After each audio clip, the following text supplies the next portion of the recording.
20장 말씀을 보기로 합니다. 사도행전 20장 우리 14절 말씀부터 17절 말씀부터 24절 말씀까지입니다. 사도행전 20장 17절에서 24절 말씀까지 제가 읽은 성경으로는 신약성경 223페이지입니다. 다 찾으셨으면 저하고 한 절 한 절 교독하시겠습니다. 바울이 밀레도에서 사람을 에베소로 보내어 교회 장로들을 청하니 오늘 그들에게 말하되 아시아에 들어온 전날부터 지금까지 내가 항상 여러분 가운데서 어떻게 행하였는지를 여러분도 아느니니 곧 모든 겸손과 눈물이며 유대인의 관계로 말미암아 당한 시험을 참고 주를 섬긴 것과 유익한 것은 무엇이든지 공중 앞에서나 밭집에서나 거리낌 없이 여러분에게 전하여 가르치고 유대인과 헬라인들에게 하나님께 대한 회개와 우리 주 예수 그리스도에 대한 믿음을 증언한 것이라. 보라 이제 나는 성령에 매어 예루살렘으로 가는데 거기서 무슨 일을 당하는지 알지 못하노라.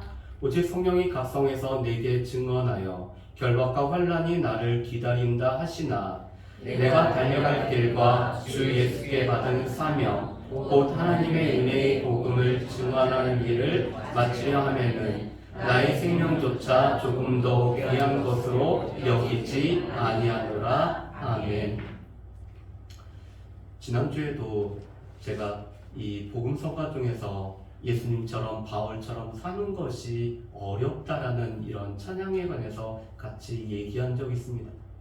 여러분, 우리가 예수님처럼 바울처럼 살고 싶어하는 마음은 있지만 그렇게 살아가는 것이 우리에게 그렇게 쉽지는 않다는 것을 알 수 있죠. 제가 대련에서 2년 동안 사역을 할 때 처음에 대련에 갈 때는 그런 마음이었습니다. 거기서 뼈를 묻겠노라고. 그런데 거기서 뼈를 못 묻고 여전히 이곳에서 제가 사역을 하고 있는 것을 보게 됩니다. 우리가 한 곳에서 뼈를 묻고 그곳에서 사역을 감당하기를 원하지만 또 우리의 생각과는 다르게 인도함을 받는 경우들이 있죠. 여러분, 오늘 사도행전 20장 말씀은 바울이 믿는 성도들에게 설교한 내용이 바로 이 사도행전 20장의 말씀입니다. 여러분, 사도행전에 보면은 사도 베드로를 비롯한 사도 바울의 설교의 내용들이 여러 편 이렇게 담겨져 있습니다. 그런데 그 설교들은 주로 믿지 않는 자들에게 오늘 증거된 설교입니다. 사도행전에는 오직 사도행전 20장에만 믿는 사람들에게, 믿는 우리에게 설교한 내용이 기록이 되어 있죠. 특별히 우리가 읽어본 오늘 본문의 말씀은 이 사도 바울의 과거 회고와 또한 앞으로 있을 일들에 관한 바울의 마음, 그리고 오늘 이 밀레도에 모인 에베소 교회 장로들에게 현재 어떻게 살아야 되는지에 관해서 부탁하는 말씀으로 이렇게 기록이 되어 있습니다. 바울의 초점은 오늘 에베소 교회 성도들이, 에베소 교회 장로들이 이 성도들을 어떻게 섬길지가 오늘 초점입니다. 그런데 그 말씀을 하기 위해서 바울이 어떻게 에베소 교회를 섬겼는지를 먼저 말씀할 뿐만 아니라 또한 앞으로 되어질 일들에 관해서 전망을 하며 오늘 바울이 부탁하는 내용으로 되어 있죠. 오늘 말씀을 보면은 바울이 밀레도의 에베소 교회 장로들을 이렇게 초청하여서 그들에게 말씀을 전하고 있습니다. 여러분, 바울은 왜 밀레도에서 에베소 교회 그 장로님들을 초대해야 할까요? 바울은 이 오순절 안에 예루살렘에 도착하기를 원했습니다. 이 오순절 안에 예루살렘에 도착을 해야지만이 오늘 마게도니아와 아가야 교회들이 오늘 예루살렘 교회 가난한 자들을 위해서 헌금한 이 연보를 전해줄 수가 있기 때문에, 또한 오순절이면은 가장 많은 사람들이 모일 수 있는 그 시간이기 때문에 복음을 전하기에 가장 좋은 시간이어서 이 오순절 안에 예루살렘에 도착하기를 원합니다. 그런데 이 에베소를 들리게 되면은 이 바울이 급히 서둘러도 오순절 안에 예루살렘에 도착할 수가 없기 때문에 이 에베소랑 조금 떨어진 밀레도 항구에 지금 에베소 교회 장로님들을 초청을 하고 있죠. 여러분, 이 에베소 교회 장로님들의 역할은 크게는 두 가지였습니다. 첫 번째 역할은 무엇보다도 양떼를 살피는 거였죠. 이 성도들을 살피고 성도들을 세우는 것이 에베소 교회 장로님들이 해야 되는 첫 번째 역할이었습니다. 두 번째로는 주님이 피값을 주시고 사신 교회를 보살피는 역할을 감당하는 것이 에베소 교회 장로님들의 역할이었죠. 그래서 그들은 이 교회의 감독자로 세워졌다라고 오늘 말씀을 합니다.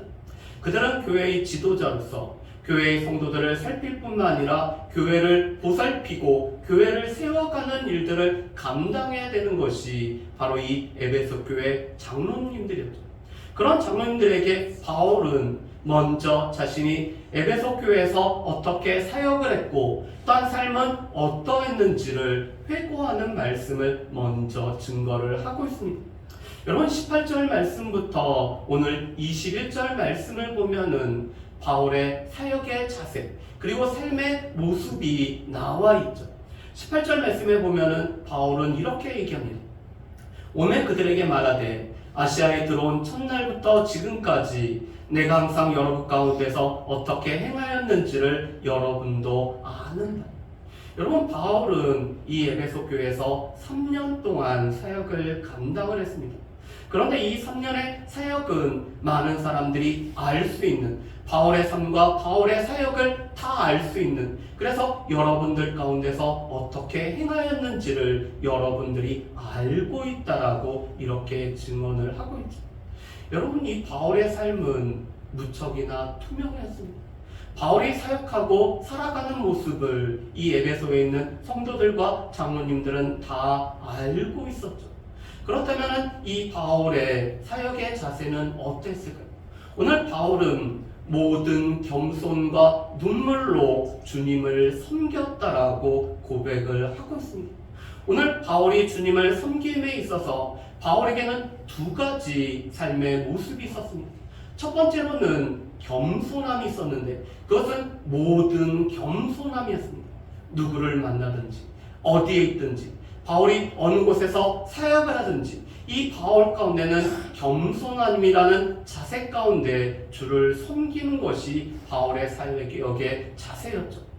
바울은 무엇보다도 다른 사람들을 자신보다 낮게 여길 뿐만 아니라 또 하나님께서 자신에게 허락하신 은사를 그대로 사용할 뿐만 아니라 오늘 자신에게 주신 그 은혜대로 사역을 감당했던 것이 바울의 삶의 모습이었습니다. 그뿐만 아니라 바울은 눈물로 주를 섬겼었죠. 여러분, 눈물에는 여러 가지 의미가 있습니다. 우리가 슬퍼서 눈물을 흘릴 때도 있고 우리 가운데 하나님 앞에 감격해서 감사해서 눈물을 흘릴 때도 있고 또 우리가 안타까움에 눈물을 흘릴 때가 있습니다.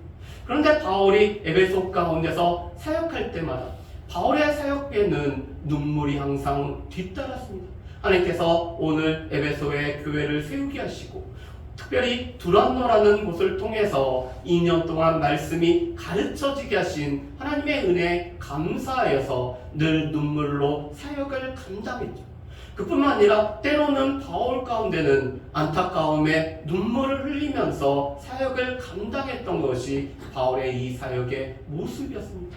그뿐만 아니라 바울은 무엇보다도 이 유대인의 관계로 말미암은 시험을 참는 일을 감당했죠. 여러분, 유대인들은 여러 차례 바울의 사역에 방해를 끼치고 또한 바울이 복음을 전하는 일을 하지 못하도록 이 육체적으로 또한 정신적으로 오늘 많은 이 핍박을 가했던 것이 유대인들의 모습이었습니다. 특별히 그들이 간사한 개교를 통해서 바울을 시험하려고 했죠. 그렇지만 바울은 그 모든 시험을 참고 견디면서 주님을 섬겼던 것이 바울의 모습이었습니다. 여러분, 우리가 죄를 감당을 하다 보면은 우리 가운데도 참는 일들이 필요한 경우들이 많죠. 때로는 이 핍박을 우리가 참고 견뎌야 될 뿐만 아니라 또한 우리 가운데 있는 우리를 시험하려고 하는 여러 가지 것들을 우리가 참고 견뎌내는 것들도 있음을 보게 됩니다. 특별히 교회 내 관계의 어려움으로 말미암아 또한 그것들을 참고 견디는 일들도 우리 가운데 필요하죠. 그래서 바울은 눈물과 겸손과 또한 이 시험을 참는 모든 것을 통해서 주님을 섬기는 사람이 바로 이 바울이었습니다. 바울은 그뿐만 아니라 무엇보다도 오늘 유익한 모든 것은 그가 사람들에게 공중 앞에서나 각 집안에서 전하고 가르치는 일을 바울이 감당했죠. 특별히 바울은 이 두란노라는 학문 교육관에서 2년 동안 일정한 시간에 복음을 전하고 가르치는 일을 바울이 감당했습니다. 그뿐만 아니라 바울은 각 집을 찾아다니며 그 집안에 있는 성도들에게 하나님의 말씀을 전하고 가르치는 일을 감당을 했죠. 바울은 유익한 일이 있다면 그들에게 유익이 되고 신앙에 도움이 된다라면 장소를 가리지 아니하고 시간을 가리지 않고 그들에게 전하고 가르치는 일을 감당했던 것이 바울의 사역이었습니다. 그래서 바울의 사역을 요약해보면 바울의 이 겸손과 눈물 그리고 시험을 참음으로 주를 섬길 뿐만 아니라 또한 유익한 것을 공중 앞에서나 각 집안에서 전하고 가르치는 일을 바울이 감당을 했었죠. 그런데 이 모든 것을 에베소 교회 장로들은 다 살펴보고 있었던 바였습니다. 바울의 겸손도 알고 있었고 바울이 흘렸던 눈물도 알고 있었을 뿐만 아니라 또한 바울이 여러 가지 시험을 참고 견디는 것도 이 에베소 교회 장로들은 알고 있었습니다. 바울이 유익한 것은 공중 앞에서 또 각 집안에 다니면서 이 전하고 가르치는 일도 그들은 다 알고 있었죠. 그래서 바울은 이 에베소 교회 장로들이 알고 있는 바들을 오늘 먼저 그들에게 떠올리게 하고 있습니다. 그 가운데 지금 바울에게 장차 있을 일에 관해서 바울은 이야기합니다. 바울은 무엇보다도 예루살렘을 향해서 올라가고 있었죠. 바울은 예루살렘 교회를 통해서 또한 로마 교회를 방문하고 그리고는 이 땅끝이라고 할 수 있는 서바나까지 가고자 했던 것이 바울의 계획이었습니다. 바울이 하나님 앞에 간절히 기도하면서 바울은 이 주님의 복음을 땅끝까지 전하는데 무엇보다도 당시 땅끝이라고 할 수 있는 서바나까지 가기를 원했고 그 전에 로마 교회를 방문하여서 로마 교회 성도들과 교제하는 가운데 이 서바나까지 가기를 원했습니다. 그런데 이런 바울의 계획은 단지 바울의 계획만이 아니라 성령께서 바울을 붙드시는 가운데 바울을 이끄셔서 예루살렘으로 향하게 하시는 성령의 인도하셨음이었습니다. 여러분 우리 말씀을 한번 보실까요? 우리 22절과 23절 말씀입니다. 22절과 23절 말씀 제가 읽어보겠습니다. 보라 이제 나는 성령에 매여 예루살렘으로 가는데 거기서 무슨 일을 당하는지 알지 못하노라. 오직 성령이 각성해서 내게 증언하여 결박과 환난이 나를 기다린다 하시나. 아멘. 여러분 22절과 23절 말씀을 보면은 예루살렘까지 올라가는 바울의 계획은 단지 바울의 생각으로만 이루어진 계획이 아니었음을 알게 됩니다. 성령께서 바울의 마음을 붙들어 주시고 또한 바울의 마음을 붙들어서 예루살렘으로 향하게 하고 있죠. 그래서 예루살렘에 도착을 하게 되면은 바울은 자신에게 어떤 일이 일어날지 아직 잘 알지 못하고 있습니다. 예루살렘에서 어떤 일이 생길지 구체적으로 알지 못하죠. 그렇지만 바울이 한 가지 알고 있는 것은 예루살렘에 올라가면 이 바울이 오늘 결박되어지고 또한 바울이 환난을 당하게 될 것을 바울은 성령께서 미리 말씀하셨기 때문에 알고 있었습니다. 여러분 바울 가운데 그리고 우리 가운데 우리가 동일하게 모르는 것은 장래일이 어떻게 되는지를 우리가 알지 못하죠. 바울도 예루살렘으로 올라가면서도 예루살렘에서 어떤 일이 생기는지 바울은 알지 못하고 있습니다.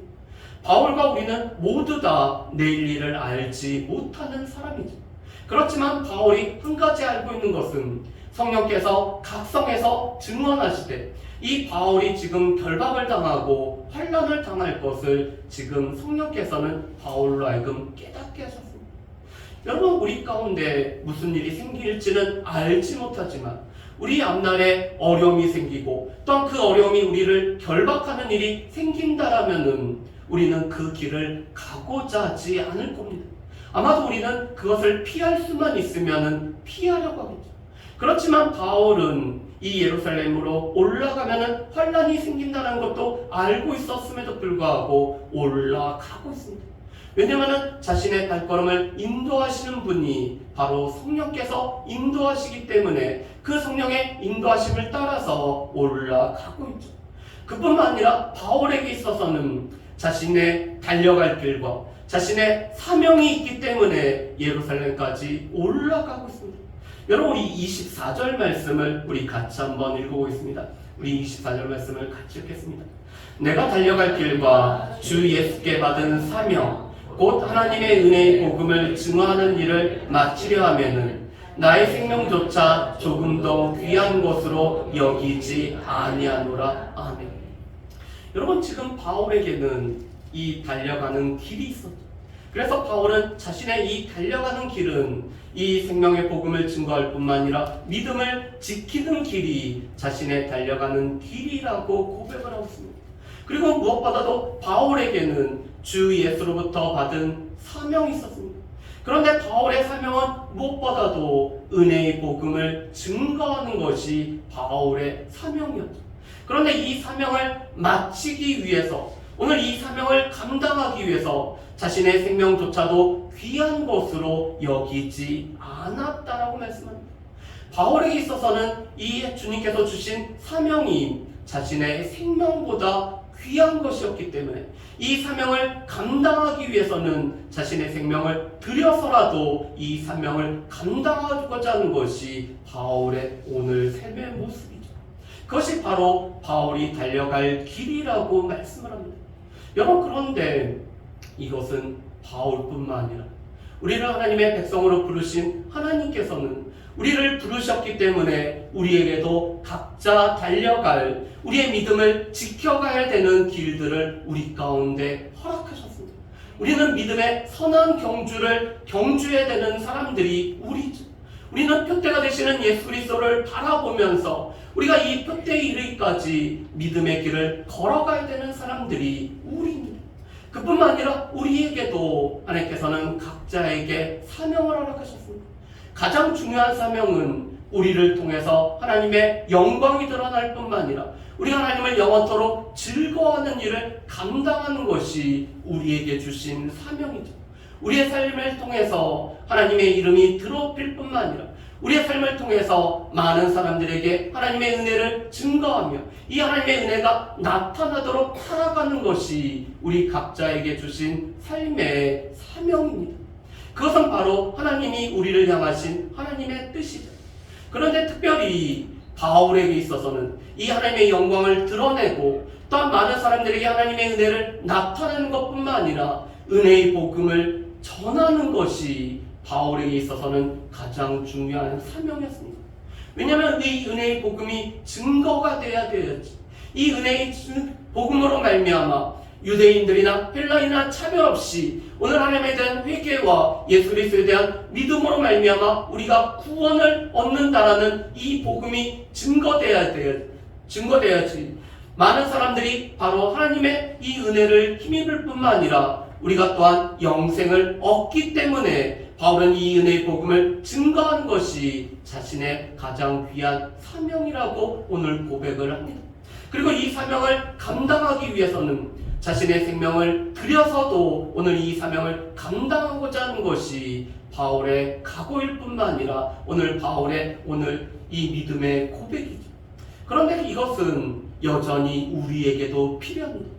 여러분, 교회에 가장 필요한 것 중에 하나는 교회가 무엇보다도 교회가 되고 교회가 생명을 증거할 뿐만 아니라 사람을 살리고 또 하나님의 영광을 드러내는 것이 교회에게 주어진 가장 중요한 사명이죠. 그런데 이 교회가 되기 위해서는 성도가 될 뿐만 아니라 오늘 목회자 되는 일들이 이루어져야지만이 교회는 교회로서의 사명을 온전히 감당할 수가 있습니다. 그런데 성도가 되기 위해서는 우리를 부르심을 분명히 할 뿐만 아니라 우리에게 주어진 사명을 분명히 하고 오늘 바울이 우리에게 보여준 이 삶의 모습들이 우리에게도 드러나야지만이 성도가 성도로서의 삶을 살아갈 수 있습니다. 그런데 이것은 목회자에게는 더욱 그렇죠. 목회자가 되기 위해서는 바울 같은 사역의 자세를 가질 뿐만 아니라 또한 우리에게 주신 목회자의 사명을 온전히 감당할 때 목회자가 될 수 있음을 보게 됩니다. 그렇다면은 바울이 가졌던 이 삶의 자세, 무엇보다도 겸손함으로 모든 성도들을 맞이할 뿐만 아니라 주님을 섬길 뿐만 아니라 우리에게 주신 이 직분과 은혜에 감사해서 눈물을 흘릴 뿐만 아니라 또 하나님의 마음으로 우리가 긍휼의 마음으로 울면서 성도들을 섬기고 주를 섬기는 것이 우리 가운데 필요한 것을 볼 수가 있습니다. 무엇보다도 우리 가운데 시험을 참을 뿐만 아니라 또한 시험을 견디고 또한 주께서 맡겨주신 사명을 감당할 때까지 참고 견디는 일들이 우리 가운데 필요하죠. 무엇보다도 우리에게 주어진 믿음의 길을 달려갈 뿐만 아니라 우리에게 주어진 이 사명을 감당하기 위해서 이 사명이 우리의 생명보다 귀한 것을 우리는 분명히 하면서 살아가는 일들이 필요합니다. 여러분, 짐 엘리엇이라는 선교사가 있었습니다. 이 짐 엘리엇이라는 선교사는 영원한 것을 위해서 영원하지 않은 것을 포기하는 자는 어리석은 자가 아니라고 이렇게 고백을 합니다. 여러분, 우리 가운데 있는 영원한 것은 무엇일까요? 하나님의 나라, 또 하나님께서 허락하신 영원한 생명이 우리 가운데는 영원한 것이죠. 그뿐만 아니라 우리에게 주어지는 의의 면류관, 이 영광의 면류관이 우리 가운데는 영원한 것입니다. 그런데 이 영원한 것을 위해서 이 땅에서의 잠시 잠깐의 생명을 포기하는 것은 결코 어리석은 것이 아닙니다. 그런데 그 생명이 바로 하나님께서 주신 이 사명을 감당하기 위해서 포기되어지는 것이라면은 오늘 바울같이 우리는 이 사명에 충실한 이 사명을 감당하면서 영원한 것을 추구하는 사람들이 될 것입니다. 바라기는 우리의 삶에서도 오늘 바울이 고백했던 것처럼 이 우리의 삶이 눈물과 또한 이 겸손으로 주를 섬길 뿐만 아니라 주의 백성들을 섬기고 또한 우리가 인내하고 참고 견디는 우리의 삶이 될 뿐만 아니라 우리에게 주어진 믿음의 길을 달려가고 이 복음 증거의 길을 달려갈 뿐만 아니라 우리의 주어진 사명들을 온전히 감당하는, 그래서 우리의 삶에서 하나님의 뜻이 온전히 이루어지는 저 여러분들 되시기를 주님의 이름으로 축복합니다. 우리 이 시간에 같이 기도하는 시간을 갖기를 원합니다. 무엇보다도 우리에게 주어진 믿음의 길을